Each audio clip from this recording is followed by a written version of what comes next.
And what if the ancients weren't primitive, but precise? Stay with me, and I will show you what they actually left behind. We call them the mystery schools: Kabbalah, Hermeticism, the sacred geometry of Egypt and Greece.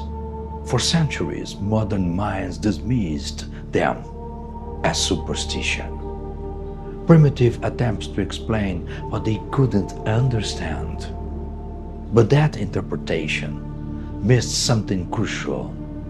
These weren't systems of blind belief.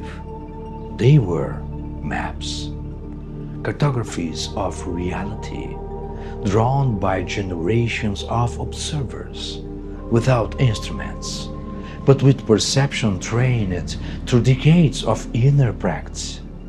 As above, so below. And you heard that phrase before. Maybe you dismissed it as poetry, but consider what it actually says. The patterns that governs the largest scale repeats at the smallest.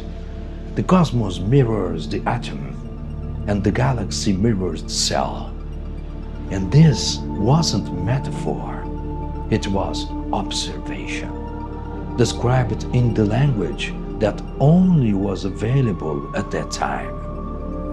The ancients couldn't measure quantum entanglement, but they mapped its signature. They couldn't calculate fractal equations, but they drew the patterns everywhere. 1,000-year-old temples built with proportions we now call golden ratio. Mandalas encoding patterns we now see in chaos theory. They weren't guessing, they were observing at a different resolution. And why does this matter now? Because the maps still work, not as a dogma, not as a religion, but as navigation tools for mind learning to see the patterns.